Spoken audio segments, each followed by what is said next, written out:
교수님이 뭐 이런 말씀 이만한 바다 같은 거 준단 말이야? 그거 말씀이니까 알수 자, 역학 이제 두 번째 시간이죠. 역학이 이제 내용이 되게 복잡하고 여기서부터 막 숫자가 나와서 파트 2랑 1이랑 제가 어떻게 나왔냐면은 이게 지금 슬라이드 한 200 몇십 개인데 여기서 뭐 복잡하고 이런 걸 다 잘라내고 제가 한 130개를 만들었어요. 그래서 그 앞부분에 이제 우리 지난 시간에 했던 내용은 그냥 뭐 역학의 이제 기본적인 내용인데 뒤에는 이제 숫자 계산하는 게 좀 많아요. 오늘 배우는 내용이. 그래서 좀 헷갈리고 그런 부분이 있는데 일단은 너무 막 머리 아프게 이해하려고 하지 말고 그냥 가볍게 들으세요. 가볍게 들으시고 제가 이제 되게 중요한 그런 내용만 이제 조금씩 설명을 드리고 확 넘어가는 걸로 하겠습니다. 잠시만요. 이렇게 보는 거 이렇게 보는 게 있을 텐데.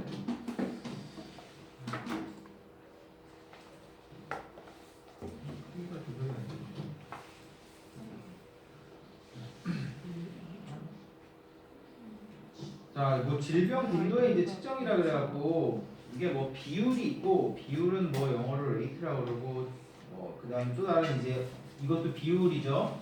레이시오라고 하는 게 있는데 뭐 그냥 뭐 분자 분모 해갖고 그냥 비율 따지고 그냥 그런 개념 정도로 생각하면 돼요.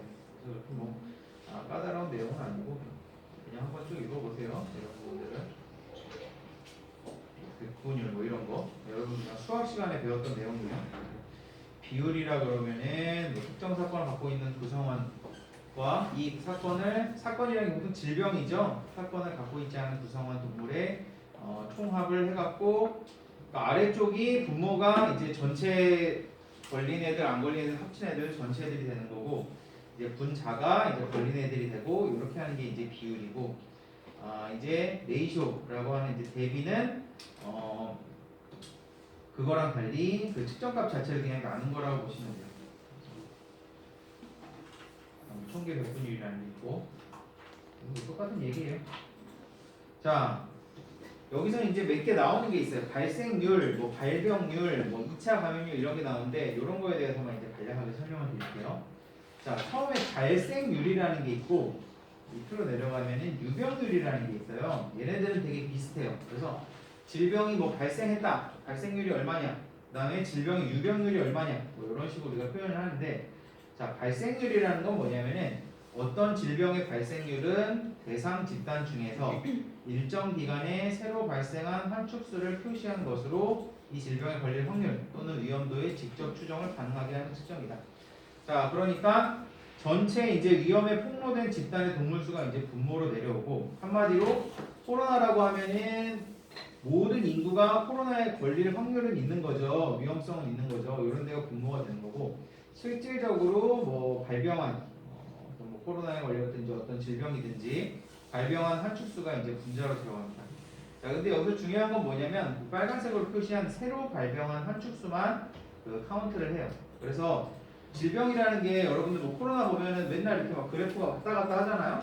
그것처럼 오늘 발생하고 내일 발생하고 이런 식으로 발생도 하고 이번 주에 발생하고 다음 주에 발생하고 이런 식으로 뭐 일마다 아니면 주마다 아니면 월마다 발생하는 수가 달라요. 그래서 발생률이라는 거는 새로 발생한 한 축수만 표시를 하게 돼 있는데 전에 발생한 이제 한 축은 신경을 안 쓴다는 얘기죠. 그래서 딱 예제를 보면 이제 이해를 할 수가 있어요. 1000마리의 소를 기르고 있는 목장에서 이제 카우팍스라는 거는 어떤 이제 팍스 바이러스에 의한 어떤 그냥 질병이라고 보시면 돼요. 그래서 이거 이제 질병이 오면 유행하는 기간이 있을 거 아니에요. 지금 코로나도 한창 유행하고 있죠. 유행하는 게 지금 몇 년째 가고 있는 거죠. 그래서 유행은 보통 이렇게 길지 않고 몇 개월이면 끝나는 경우가 많습니다. 어쨌든 유행 전 기간에 100마리가 걸렸대요. 1000마리 중에서 100마리가 걸렸는데 자, 유행이 3주에 걸쳐서 일어났는데 보니까 첫 주째에는 20마리, 두 번째 주에는 50마리, 세 번째 주에는 30마리가 발생합니다. 이 목장에서 유행 전 기간에 카우팍스의 발생률이 얼마고 1주째의 발생률, 2주째의 발생률, 3주째의 발생률. 자, 이렇게 되면은 자, 발생률이라는 게 뭐라고 그랬죠? 새로 발생한 한 축수라고 그랬죠. 그러면 전체 1000마리가 있고 그죠? 전체 1000마리가 있는 상태에서 전기간으로 따져봤을 때는 새로 발생한 애들이 100명이 되는 거죠. 이제 10%가 되는 거고, 자 1주째, 2주째, 3주째를 따져볼 때 1주째는 1000마리 중에서 20마리가 걸린 거죠 새로. 그래서 2%가 되는 거고, 자 2주째는 어떻게 돼요? 20마리는 이미 걸렸으니까 980마리가 안 걸려 있죠. 여기서 새로 발생한 애들은 2주째 50마리 발생했으니까 50이 분자가 되고 980이 분모가 돼서 5.1%.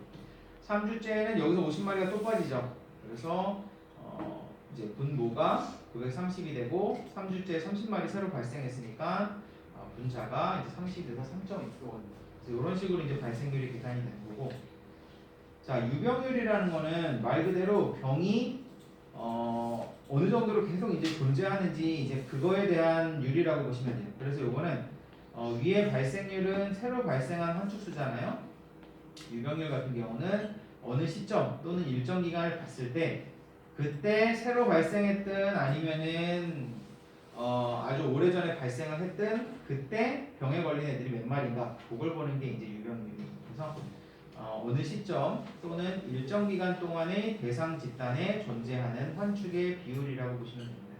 그래서 뭐 이게 시점 유병률이라는 게 있고 기간 유병률이라는 게 있는데 뭐 이런 것까지는 몰라도 되고, 자 그래서 똑같은 문제인데, 자 1000마리의 소를 기르고 있는 목장에서 파워팍스가 발생돼서 유행 전 기간에 100마리가 걸렸으면, 자 똑같아요.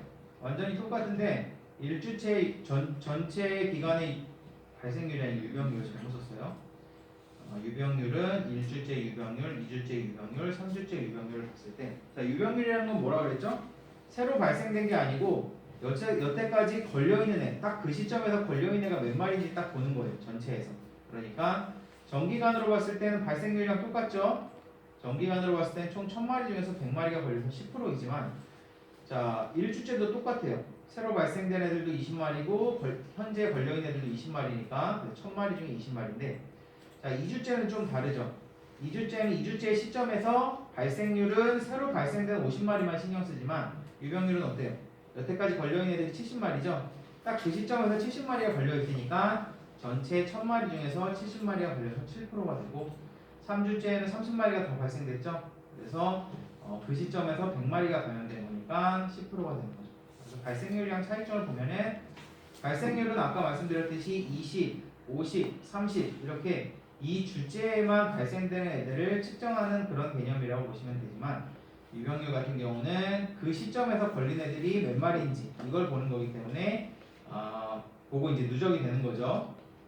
그래서 20, 30, 50이 아니라 20, 70, 100 이런 식으로 이제 간다고 보시면 됩니다. 그래서 이게 이제 유병률이랑 발생률의 차이예요.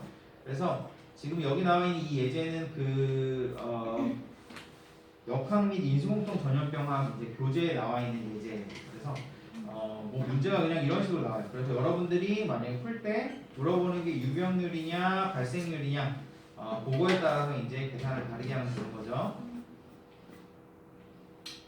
그래서 자 발생률 자체는 이제 아까 말씀드렸듯이 새로 발생된 애들이고, 유병률은 새로 발생된 애들이 계속 누적된 상태죠. 그래서 발생률에다가 질병이 평균 지속 시간을 이제 곱해서 유병률이 나올 수 있다고 하고, 발생률 같은 경우는 질병의 어떤 위험도 추정과 발생 기전을 규명하는, 말 그대로 얘네들이 얼마나 이제 뭐 급격하게 발생을 하는지, 어떤 식으로 발생을 하는지 이런 것들을 이제 측정하기에 좋고, 유병률은 발생률이랑 다르게 현 시점에서 얼마나 걸려 있는지만 확인하는 거잖아요.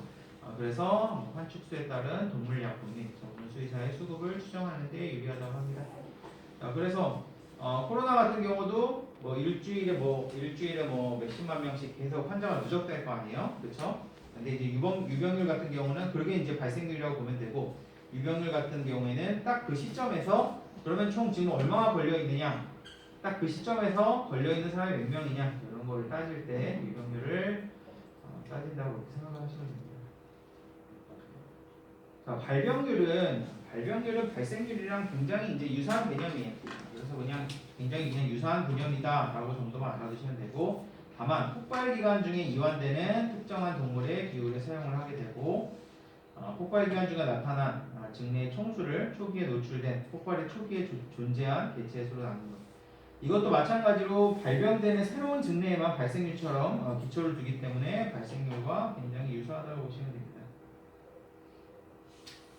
그 다음에 이제 사망률이라는 게 있고 치명률이라는 게 있어요. 그래서 여러분들 뭐 사망률 들어보고 뭐 치명률은 많이 안 들어봤을 텐데 사망률은 많이 이제 들어봤을 거예요. 그래서 사망률이라는 건 일정 기간 내에 발생한 사망 건수, 즉 그 동물 집단 내에 있는 동물들이 어떤 질병에 이완되어 사망할 확률이라고 보시면 됩니다. 그래서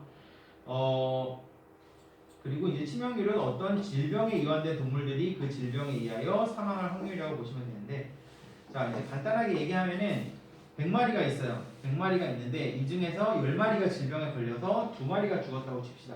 그럼 사망률은 100마리 중에서 2마리가 죽어서 2%가 되는 거예요. 그래서 그 전체 집단에 있는 애 중에서 사망한 애들이 몇 마리냐 이거고, 치명률은 자 10마리가 병에 걸렸다고 그랬죠. 10마리가 병에 걸렸고 2마리가 죽었으니까 치명률은 20%가 되는 거예요. 그러니까 사망률은 전체 집단, 전체 인구에서 사망한 애들을 따지는 거라고 보시면 되고, 치명률은 실제로 이제 병에 걸려서 이제 사망하는 거, 그게 이제 치명률이라고 보시면 돼요. 간단하게 얘기하면. 그래서 사망률이랑 치명률이랑 그 차이가 있고, 우리가 보통 사망률, 치명률을 사실 역학을 할 때나 어떤 질병을 얘기할 때 되게 혼용돼서 써요. 그래서 뭐 어떤 질병에 걸렸을 때 사망률이 몇 프로다 이런 식으로 하는데 실질적으로 따지고 들어가면 조금 다른 개념이다. 정도로 알아두시면 되고요. 자, 그 다음에 이제 2차 발병률이라는 게 있어요. 자, 2차 발병은 우리한테도 되게 친숙한데 코로나 초기에 어땠죠? 코로나 초기에 발병이 되면 이 사람이 가족한테 가갖고 가족한테 전파시키기 시작하죠. 그죠? 근데 이게 코로나뿐만 아니라 상당히 많은 질병이 2차 발병되는 경우가 굉장히 많습니다. 그래서 우리 지난번에 배운 이질 같은 질병 있죠. 그 이질 이제 맨 마지막 시간에 배웠잖아요. 인수공통 감염병 때 이질이 전염이 굉장히 잘 된다 그랬잖아요. 그래서 어떤 루트라 그랬죠? 피칼 투 오랄, 그러니까 분변에서 입으로 가는 루트로 감염이 잘 된다 그랬는데, 이질 같은 경우가 그 가족 간 발병률이 되게 높아요. 그러니까 가족이랑 이제 밀접하게 생활하고 밥도 같이 먹고 이런 관계에서 2차적으로 이제 발병되는 경우도 굉장히 많고, 자 발단 환축, 발단 환축이 말 그대로 이 질병을 이제 처음 이제 가지고 온 환축이겠죠. 환축이라는 건 이제 동물을 얘기하는 거예요. 그 요새는 그 강아지를 이제 사람처럼 얘기하지만 사실 이전에 이제 수의학에서는 환축이라는 말을 많이 썼어요. 그러니까 환자라는 게 아니고 축이면 가축이죠. 환자면 사람이지만 환축은 병에 걸린 동물이라는 얘기예요. 어쨌든 이게 책이 좀 올드해서 이분들이 개정판은 아직 안 냈어. 그래서 발단 환축이라 그러면은 질병에 걸려 있는 거, 질병을 처음 이제 갖고 오내겠죠. 을 가진 집단의 감수성 있는 집단 대체 증서, 이 병원체의 최장 잠복 기간에 발병하는 환축의 비율을 말한다. 즉 환축과 접촉 시기로부터 그 질병의 잠복 기간 중에 발병한 환축만을 나타낸다. 자, 무슨 말인지 한 개도 모르겠어요. 그죠? 자, 간단하게 얘기하면은 집단, 우리가 지금 하우스홀드라고 여기 나와 있는데, 집단이라고 그러면은 제가 아까 얘기했듯이 가족이 될 수도 있고 소라든지 돼지는 어때요? 집단이 굉장히 크단 말이에요. 수십 마리, 수백 마리씩 막 무리를 지어 있어요. 그러면 한 마리가 들어와가지고 자 이제 질병을 막 이제 일으키기 시작합니다. 전파를 시켜서. 그러면은 최장 잠복 기간이라는 게 뭐죠? 코로나는 최장 잠복 기간이 2주죠. 그래서 2주 내에 나타나는 질병은 코로나 이 사람이 이제 전파를 했다고 우리가 볼 수 있어요. 그죠?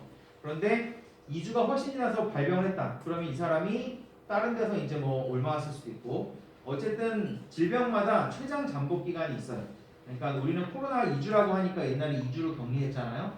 2주 내에는 무조건 질병이 나타난다고 보니까 그래서 일단은 발단 환축이 집단으로 들어가서 최장 잠복 기간 내에 이제 발병을 하게 되면은 그게 이제 2차 발병이 일어났다고 하는 거고, 그래서 최장 잠복 기간에 발병하는 환축을 이제 세 가지고, 실제로 환축과 접촉한 가축 두수분에 실질적으로 이제 질병이 일어난 거, 최장 잠복 기간에 질병이 일어난 애들을 비율을 해가지고 발병률을 이제 따지게 됩니다. 코로나도 마찬가지죠. 접촉을 100명 했다고 해도 100명이 다 코로나에 걸리는 게 아니죠. 그래서 가족 내에서도 가족이 나 빼고 4명 있다고 치면은 4명을 접촉했는데 질병은 2명만 걸릴 수도 있어요. 그죠? 그럼 2차 발병률은 50%가 되는 거죠. 이제 그런 식으로 얼만큼 접촉했는지 그 중에서 그럼 질병이 얼만큼 일어났는지 그래서 이런 식으로 해서 이제 2차 발병률을 따지게 되는데 2차 발병률을 이제 왜 따지냐면은 2차 발병률이 높은 질병은 전염력도 높은 거예요. 그죠? 그러니까 코로나가 전염력이 높으니까 가족이라든지 아니면은 같이 이제 생활하는 집단 내에서 2차 발병을 많이 일으키죠. 그러면은 이 코로나라는 질병이 2차 발병률이 굉장히 높다. 그러면은 이 질병의 어떤 전염력이라든지 이런 것도 우리가 이제 가늠해 볼 수 있는 거거든요. 그래서 자, 다음 경우에 사용을 한다. 감염성 질환에서 그 병원의 감염력 및 전염력을 간접적으로 측정하는 데 사용을 하고 모집단의 한정된 부분 집합 내에서 전염성 병원체의 전파 양식을 연구하는 데 사용한다. 그래서 어떤 그 가족이라든지 집단의 어떤 생활사가 있을 거 아니에요. 그래서 그 생활사에 따라서 얘네들이 이제 전파되는 게 다르기 때문에 우리가 이제 이 질병을 이제 모른다고 치면은 이 질병이 이제 어떤 식으로 전파되는지 같이 밥을 먹으니까 감염이 되네. 같이 밥도 안 먹었는데 얘기만 해도 전염이 되네. 격리를 했는데도 전염이 되네. 이런 식으로 전파 양식 연구하는데도 유용하게 쓰일 수 있고 이것도 마찬가지로 한 번도 알려지지 않은 어떤 질병 발생에 전염성 병원체 관련 여부 파악. 그래서 어떤 사람이 이제 질병이 발생했는데 이 사람이 뭐 가령 이제 코로나인지 뭔지도 모르는데 이 사람이 가족이랑 같이 살기 시작하더니 가족이 다 비슷한 질병에 걸렸다. 그러면 첫 번째로 뭐를 추측할 수 있어요? 이 질병은 전염성 질병이구나. 바이러스가 원인이 되든 세균이 원인이 되든 전염성 질병이구나 라고 추측을 할 수가 있는 거죠. 그래서 어떤 질병이 이제 발생하게 되면은 이게 감염성이 있는 건지 전염성이 있는 건지 그런 것들을 파악할 수도 있고 축사와 같은 폐쇄된 밀집 개체군에 응용해서 전염성의 정도를 이제 측정을 하게 됩니다. 그래서 특히 이제 돼지라든지 닭이라든지 이런 애들은 굉장히 밀집 사육을 해요. 소도 그렇죠. 그래서 보면은 그 질병이나 이런 것들이 굉장히 퍼지기 쉬운 환경이고 그리고 이제 여러분들 혹시 뭐 돼지 축사나 이런 데 가보셨을지 모르겠는데 막 눈이 막 따가워요. 암모니아 이런 것 때문에. 그러니까 어떤 그 우리가 소위 얘기하는 공조시설이라고 그러죠. 환기 같은 것도 잘 되지가 않는 거예요. 그러면은 질병이 그 환기가 안 되면은 그 제가 지난 시간에 그 공기 감염에 대해서 얘기했죠. 그죠? 비말 감염 이런 거.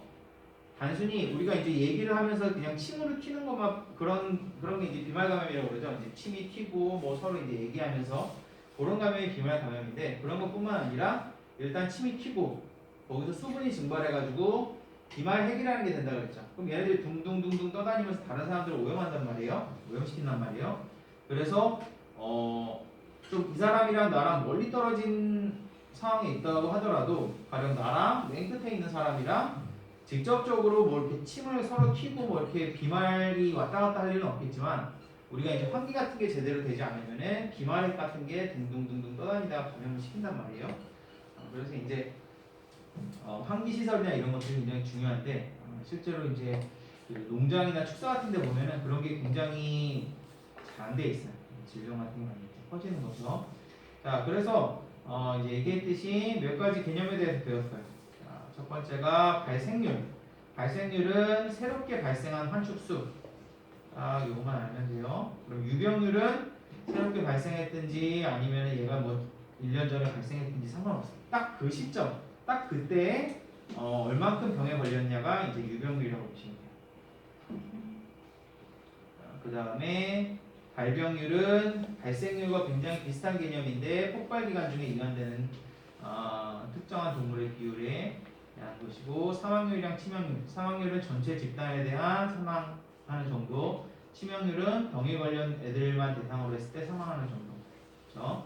자, 2차 발병률은 어떤 질병에 걸린 애가 집단으로 넘어왔을 때 그 집단 내에서 발병을 일으키는 그런 수준이라고 보시면 돼요. 그래서 꼭 집단이 아니더라도 접촉한 애들분의 뭐 그냥 이완된 애들 이렇게 따져서 하기도 합니다. 그렇죠? 그래서 코로나 초기에 여러분들 이제 기억하실지 모르겠는데 되게 초기에 뭐 2차 발병, 3차 발병 뭐 이런 거 되게 많았어요. 3차 감염 그런 얘기.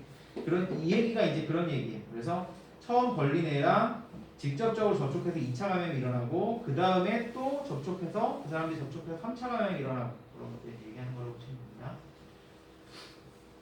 자, 이제 다음에 배울 개념은 진단법이에요. 진단법.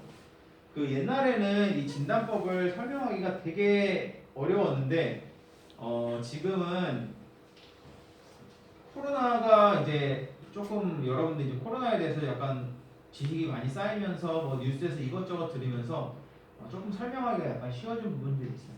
자, 감염이 안 됐는데 양성이라고 코로나19 위양성 사례 자꾸 나옵니다. 자, 우리가 뉴스에서 이제 듣다 보면은 자, 검사 뭘로 하죠? PCR로 하죠, 코로나. 그죠? PCR로 하고 요새는 진단 키트로 한단 말이에요. 그러면은 막 뉴스에서 막 진단 키트가 막 부정확하다 이런 뉴스도 막 나오죠. 그래서 집에서 하는 거에서는 뭐 이렇게 여러분들도 겪어봤을 수도 있고 집에서 하는 거는 계속 양성이 나왔는데 막상 가서 검사를 받으니까 음성이 나온다든지 아니면은 집에서 하는 거는 이번에는 양성이 나왔는데 내가 어쨌든 집에서 하는 거랑 가서 하는 거랑 반대로 나오는 경우도 있고 그리고 PCR이 제일 정확하다 그러죠. PCR로 해갖고 내가 양성이 나온 사람인데 나중에 PCR을 다시 해보니까 음성이 나오더라고. 이번에는 음성이 나왔는데 계속 증상이 있어가지고 다시 검사를 해보니까 양성이 나오더라고. 자, 이런 식으로 진단법이라는 게 사실 100% 정확하지가 않아요. 그래서 그 우리가 너무 진단법이 다 100% 정확할 거라고 생각하는데 절대 그렇지 않습니다. 진단법 모든 진단법 마찬가지예요. 보통은 나중에 이제 민감도 특이도라는 걸 배우는데 그게 한 95% 정도만 넘어가도 굉장히 좋은 진단법이에요. 그 얘기는 뭐냐면은 100개 중에 5개를 틀려도 상당히 좋은 진단법이라는 거예요. 그래서 보통 이제 여러분들이 이제 그 증상이 있으면은 음성인데도 막 자꾸 검사받고 하는 이유가 우리가 진단법을 100% 이제 신뢰를 할 수 없기 때문에. 자, 그래서 우리가 막 들어보면은 이런 뉴스 같은 데도 나오고 위양성, 위음성 혹시 이런 거 들어봤을 수도 있어요. 그래서 감염이 나는 안 됐다. 나는 안 됐으면 음성 나야 될 거 아니에요? 근데 양성이 나왔다는 거예요. 양성. 그럼 위가 뭐냐면은 가짜라는 뜻이에요. 뭐 위선 이런 얘기할 때 가짜로 양성이 나왔다는 거예요. 그러니까 나는 실제로 음성인데 가짜로 양성이 나올 수도 있고. 자, 반대 경우도 있겠죠. 감염이 됐는데 음성일 수도 있겠죠. 그러면은 나는 실제로 양성인데 키트상에서는 음성이 나왔다. 그럼 이게 위음성이에요. 자, 위양성이 있고 위음성이 있어요. 이 개념이 굉장히 중요해서 제가 이제 얘기를 하는 거고 여러분들이 아마 뉴스에서 이런 얘기를 많이 들어봤을 거예요. 뭐 위양성이니 위음성이니. 그래서 뭐 위양성 사례가 자꾸 나오는 이유, 왜 나오는지 이제 한번 보도록 합시다. 자, 이제 진단법의 특성에 대해서 배울 텐데 역학에 있어서 역학은 질병을 갖다가 뭐 파악하고 그 다음에 원인을 파악하고 그 질병을 갖다가 이제 관리하고 전파경로를 추출하고 이런 거기 때문에 제일 중요한 것 중에 하나가 진단을 제대로 하는 거예요. 치료보다는 진단에 이제 포커스를 맞추고 있어요. 치료는 뭐 그냥 임상 쪽에서 하는 일이고, 자, 역학은 자, 진단을 제대로 할 수 있어야지 실제로 질병이 어느 정도 퍼졌나 파악이 되는 거죠. 진단법이 너무 형편이 없으면은 이게 파악이 안 되는 거예요. 그래서 역학에 있어서 굉장히 이제 중요한 부분 중에 하나가 진단법을 이제 파악을 하는 건데, 자, 진단법의 특성이라고 나왔는데 우리가 진단법이 좋은지 나쁜지 이걸 갖다가 측정하는 방법이 여러 개가 있어요. 여러 개가 있는데 이 중에서 가장 많이 사용하는 개념이 민감도랑 특이도라는 개념이에요. 보시면 민감도랑 특이도라는 개념이 있는데, 자, 간단하게 말로 설명을 드리면 민감도는 센시티비티가 나와있죠. 아주 우리 민감하다 그러면 사람이 되게 예민하고 그런 거잖아요. 얘는 병이 있는 환자를 갖다가 양성으로 잡아낼 확률이에요. 그래서 이제 병에 걸린 사람이 있고 안 걸린 사람이 있을 거 아니에요? 그러면은 민감도가 높다는 거는 병이 있는 환자를 양성으로 잘 잡는다는 거예요. 근데 민감도가 너무 과도하게 높으면 심지어 음성이 있는 사람까지 양성으로 잡아버립니다. 그러니까 여러분들이 이제 PCR 검사를 딱 했어. 여기 있는 사람들 다 했더니 싹 다 양성이 나와버렸어. 코로나 증상도 없는데. 얘는 민감도가 너무 과도하게 높은 거죠. 양성만 잡아줘야 되는데 음성까지 다 잡아버릴 정도로 민감도가 높은 거예요. 그래서 아주 예민하게 양성을 잘 잡아내면은 그게 이제 민감도가 높다는 개념을 쓰는 거고, 자, 특이도라는 건 이번에 반대로 음성을 잘 잡아내는 거예요. 음성을 잘 잡아내는 거. 자, 특이도가 너무 높으면 어때요? 병에 걸린 사람도 다 음성으로 만들어 버려요. 그죠? 그래서 민감도란 개념이 있고 특이도란 개념이 있는데 그러면 어때요? 민감도랑 특이도가 우수해야지 양성은 양성대로 잘 잡고 음성은 음성대로 잘 잡는 거죠. 그죠? 그래서 요 두 개가 이제 진단법에 있어서 핵심이라고 보시면 되고 자, 그 다음에 예측값이라는 게 있어요. 자, 예측값은 양성의 예측값, 음성의 예측값 이렇게 있는데 뒤에 배웁니다. 이 개념은 사실 여기서는 그렇게 많이 잘 쓰이지는 않는데 임상에서 좀 쓰는 개념이에요. 자, 이제 민감도랑 특이도를 계산하는 방법에 대해서 배울게요. 자, 쭉 좀 내려가 볼까요?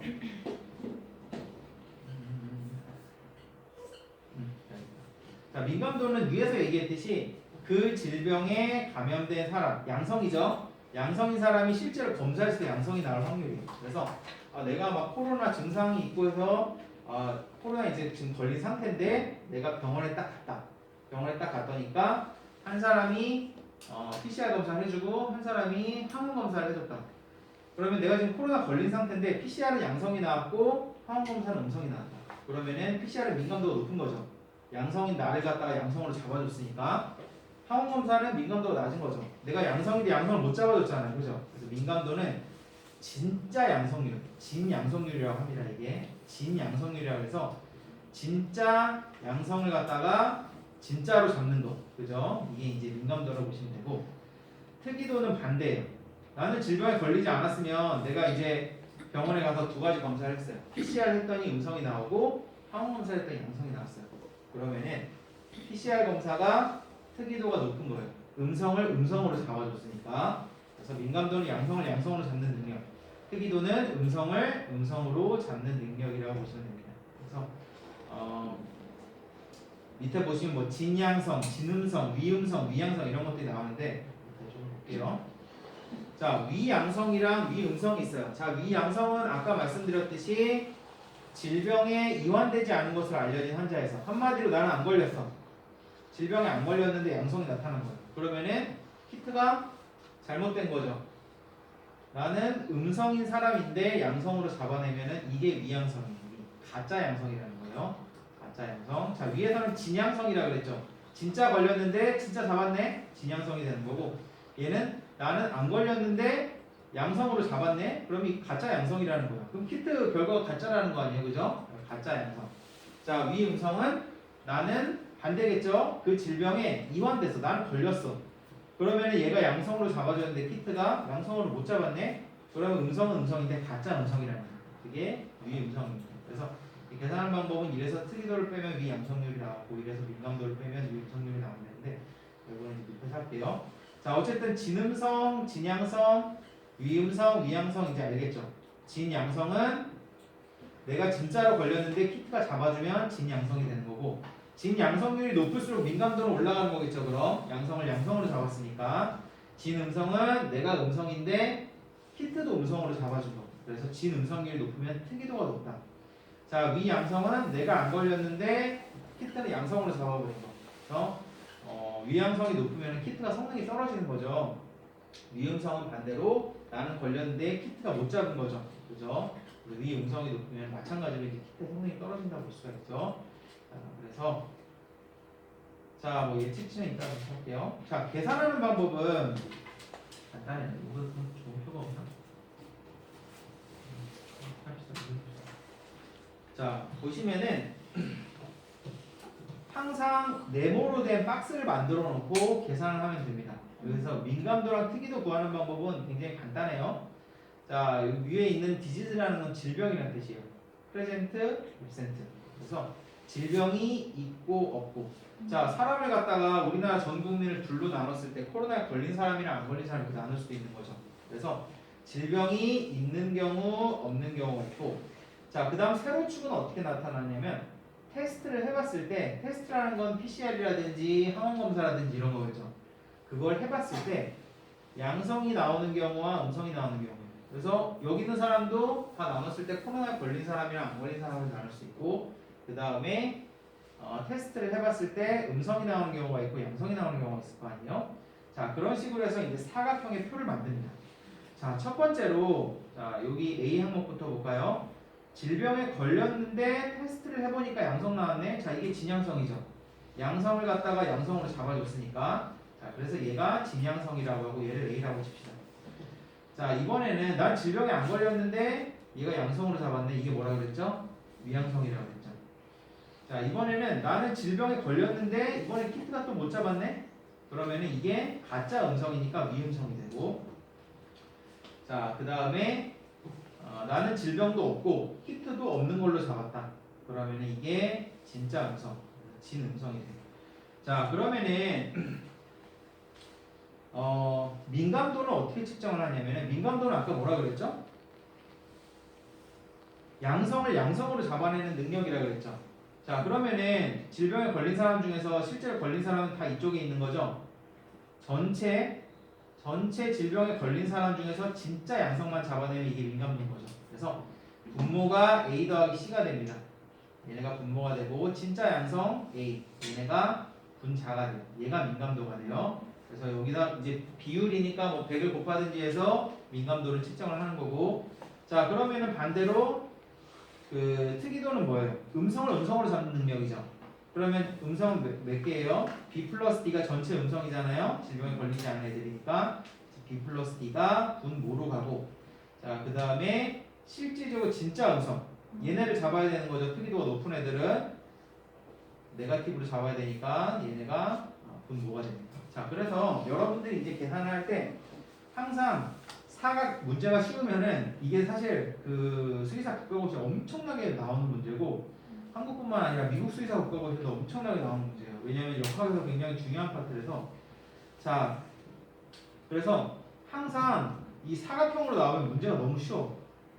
위에는 질병 플러스 마이너스, 여기는 테스트 플러스 마이너스. 그래서 그냥 식을 외우면 됩니다. A 플러스 C분의 A가 민감도가 되고 B 플러스 D분의 D가 특이도가 되는 거예요. 그래서 이제 뒤에 가면 이제 연습 문제 같은 게 나와요. 그래서 이런 식으로 그냥 계산을 해서 구하면 되는 부분입니다. 그래서 만약에 표로 안 나왔다. 그럼 여러분들이 이제 표를 만드시면 돼요. 질병에 걸린 사람이 뭐 몇 명 있고 걸리지 않은 사람이 몇 명 있는데 테스트를 해보니까 양성이 몇 명 나왔고 음성이 몇 명 나왔다. 그럼 여러분들 이런 식으로 표를 만들 수 있죠. 숫자가 나올 거 아니에요. 뭐 15, 30, 45, 85 이런 식으로 나오면은 그냥 민감도, 특이도 구하는 식으로 구하면은 됩니다. 그래서 민감도, 특이도는 이런 식으로 이제 간단하게 구한다고 보시면 되고. 자, 보시면은 양성 예측률이라는 게 있고 음성 예측률이라는 게 있어요. 자, 예측치는 진단법에 의해서 양성으로 나타난 사람이 이거는 검사를 딱 했는데 양성으로 나타났는데 이 사람이 실질적으로 질병이 있을 확률이고, 음성이 떴는데 이 사람이 질병이 없을 확률이 좀 헷갈리죠. 이거는 그냥 임상에서 쓰이는 개념이라고 간단하게 보시면 되고 이렇게 많이 쓰이는 개념은 아닙니다. 대신에 연구를 하거나 논문 같은 걸 쓸 때는 많이 써요. 이걸 PPV, 뭐 NPV 이런 식으로 부르는데 여기서 볼까요? 요거죠. PPV, NPV. 자, 구하는 식은 민감도 특이도랑 그냥 살짝 다르다고 보시면 돼요. 양성 예측률은 얘랑 얘 더한 게 분모가 되고, 그 다음에 여기 아까 진양성이 분자가 되고, 반대로 음성 예측률은 여기가 분모가 되고 분자가 되고. 그렇죠? 자, 예측률은 자 민감도랑 특이도는 어떻게 됐어요? 자, 기준이 질병에 걸렸는지 안 걸렸는지부터 나누는데 얘는 진단법, 이 테스트 자체가 양성으로 나타나는지 음성으로 나타나는지부터 따지는 거죠. 그래서 이제 계산 방법이 조금 다르다고 보시면 돼요. 자, 어쨌든 민감도, 특이도, 그다음에 양성, 음성 예측률이 있고 이런 식으로 계산을 하면 된다. 자, 그러면 사각형 표만 만들 줄 알면은 구하기는 되게 쉽겠죠. 자, 그러면 이제 연습 문제 한번 풀어봅시다. 자, 보시면은 위에 보니까 디지즈가 아니고 질병이라고 안 나오고 피컬 컬처라고 나왔습니다. 이게 무슨 얘기냐면은 자, 우리가 질병에 걸렸는지 안 걸렸는지 어떻게 확인을 하죠? 응? 뭐 부담 없이 얘기해. 질병에 걸렸는지 안 걸렸는지 이것도 테스트를 해봐야 될 거 아니에요, 그죠? 테스트를 해봐야 되는데 테스트가 종류가 되게 많아요. 자, 여러분들 집에 가면은 나 코로나 의심 증상이 있네. 그러면 뭐부터 해요? 검사. 그쵸. 검사 키트부터 한단 말이에요. 그 다음에 조금 의심되면 병원 가서 뭐 항원 검사 같은 거 하고. 그 다음에 진짜 걸린 것 같다. 그러면은 최종적으로 보건소나 근처 병원에 가서 PCR을 하죠. 자, 그러면은 딱 듣기에도 PCR이 제일 검사 정확도가 높구나라고 우리가 생각한단 말이에요. 자, 그러면은 질병에 걸렸는지 안 걸렸는지를 판단하는 거는 제일 검사 정확도가 높은 애들로 했을 때 양성이 나오면 그걸 질병에 걸렸다고. 무슨 얘기냐고 하면은, 자, 내가 이제 집에서 자가 키트로 해보니까 양성이 나왔네? 그러면 우리가 걸렸다고 안 해요. 이거는 가진단이라고 합니다. 가진단. 아, 걸린 것 같다. 자, 그럼 최종적으로 내가 보건소에 가서 PCR을 해봤더니 양성이 났다. 그럼 이건 걸린 거예요. 그죠? 그러니까 걸렸는지 안 걸렸는지 확인을 하는 방법은, 자, 제가 위에서는 그냥 단순히 디지즈라고 했어요. 질병에 걸렸는지 안 걸렸는지. 근데 이걸 갖다 판단을 하기 위해서는 간단하게 얘기하면 제일 잘 나가는 검사법, 제일 좋은 검사법으로 검사를 해야 된다는 거예요. 그죠? 그런 걸 갖다 우리가 뭐라 그러냐면 골드 스탠다드라고 합니다. 한마디로 뭐 한국말로 이거를 이 책에서 금표준이라고 번역을 해놨는데 너무 무식한 번역 같지 않아요? 금표준? 예. 골드 스탠다드가 더 좀 많이 세련됐죠. 골드 스탠다드. 그래서 자, PCR 검사에 있어서 자, 신속 키트니 뭐 그런 것도 사실 면역 방법인데, 면역 방법도 사실 굉장히 좋은 방법이지만 면역 키트니 뭐 이런 무슨 엘라이자니 뭐 이런 방법들은 다 그냥 가진단을 위한 방법이고, 골드 스탠다드는 PCR입니다.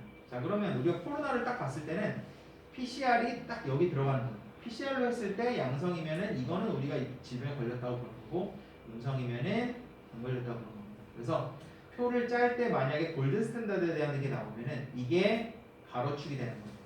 자, 여기서는 제가 무슨 질병인지 모르겠지만 무슨 질병인지 나오네. 자, 이거 뭐예요? 마이코박테리오 파라 투베르클로시스. 그래서 이건 가성결핵이라는 건데, 피칼 컬처라고 해서 변을 갖다가 이건 이제 막 소가 걸려가지고 막 설사를 하는 질병이에요. 뭐 요네병 이렇게도 부르는데, 자, 이거는 변을 갖다가 배양을 해본, 이거 변이라는 뜻이거든요. 피칼이 변이고 컬처는 배양하는 거, 배양. 변을 갖다 배양한 게 골드 스탠다드예요. 그래서 이게 이쪽으로 오는 거고, 자, 엘라이자는 뭐냐면 여러분들이 집에서 하는 그 간이 키트 있죠? 그런 게 엘라이자법이에요. 그러니까 키트로 해본 게 이제 그냥 가진단법이죠. 자, 그럼 테스트하는 방법이 여기 붙고, 자, 피칼 컬처 아까 얘기한 그 골든 스탠다드 여기 와서, 자, 여기서 그러면은, 자, 우리가 여태까지 계속 민감도 특이도 얘기를 했는데 이게 뭐냐면은 검사법이 하나 딱 개발이 됐다. 그러면은 이걸 갖다가 민감도랑 특이도를 측정을 합니다. 그래서 여러분들이 지금 뭐 집에서 사용하고 있는 간이검사법이나 이런 게 전부 민감도, 특이도가 다 측정이 된 애들이. 그래서 얘네들이 뭐 민감도 30, 특이도 30 이렇게 형평하는 애들을 편의점에서 팔지 않는단 말이에요. 적어도 어느 정도 막 90, 95 이 정도 된 애들을 판단 말이에요. 그런 애들을 다 이미 테스트를 했는데 지금 하는 방법처럼 테스트를 한 겁니다. 자, 내가 새로 개발된 뭐 신속 항원 검사니, 여기 엘라이자라 써 있는데 엘라이자니 이런 것들 다 검사를 하고 싶어요. 그래서 이걸 갖다가 세로 축에다 놓고, 자, 실질적으로 골든 스탠다드를 갖다가 코로나만 PCR 방법이죠. PCR 방법을 위에 딱 놓고 해보니까, 자, 그러면 여기 있는 사람을 갖다가 PCR로도 해보고 그 다음에 키트로도 해보고 하면은 결과가 다 이제 달려서 나오겠죠. PCR에서는 양성이 나오고 골드 그 키트에서도 양성 나온 사람도 있을 테고, 여기서는 양성 나왔는데 음성 나온 사람 있을 테고, 반대로 여기서는 양성 나왔는데 여기서 음성 나온 사람 있을 테고, 둘 다 음성 나온 사람 있을 테고, 그럼 표가 만들어질 거 아니에요? 자, 그럼 민감도는 어떻게 됩니까? 민감도는 얘랑 이 사이에서 이제 이루어지는 거라고 했죠. 그래서 분모가 얘랑 얘를 더한 거죠. 140이 되는 거고, 분자가 위에 게 되는 거죠. 72.9%가 나오는 거고, 특이도는 얘 여기서 구하는 거죠. 특이도 뭐라고 그랬어요? B 플러스 D가 분모로 가고 D가 분자로 간다 했죠. 그래서 얘랑 얘를 더하기 분모로 갑니다. 264가 분모로 가고 얘가 분자로 가서 계산합니다. 자, 그러면은 내가 새로 개발한 엘라이자 키트는, 이 키트는 민감도 72.9%에 특이도 84.8%다. 자, 간단하게 얘기하면은 양성 걸린 사람이 100명 왔을 때 이 키트로 검사를 하면은 얘는 이 중에서 73%를 잡는다는 거예요. 나머지 27명은 실제로 걸렸는데도 못 잡는다는 거죠. 자, 특이도가 85% 정도 되니까 음성 걸린 사람이 100명 왔을 때 85%만 음성으로 하고 나머지 15%는 키트가 좀 못 나서 양성으로 잡아버린다는 거예요. 그죠? 그런 개념이라고 보시면 됩니다. 자, 그래서 자, 여기 지금 파트 제목이 뭐였어요? 진단법에 대한 내용이죠, 그죠? 그래서 진단법을 갖다가 여기 이제 저기 파트의 제목이 진단법의 평가거든요. 그래서 새로 개발된 이런 진단법 같은 걸 평가를 하는 거예요. 이런 엘라이즈 방법. 그 작은 예측률은 어떻게 해요? 자, 아까 민감도 특이도는 민감도 여기서 구하고 특이도 여기서 구했죠. 예측률은 반대로 옆으로 구하는 거죠. 이렇게 박스에서 이런 식으로. 그러면 이제 똑같이 구할 수 있겠죠. 얘랑 얘 더한 게 분모로 하고 102가 분자로 하고 얘랑 얘 더한 게 분모로 하고 얘가 분자로 해서 양성 예측률, 음성 예측률까지 구할 수가 있다. 자, 좀 쉬었다 할까요? 11시에 다시 시작할게요.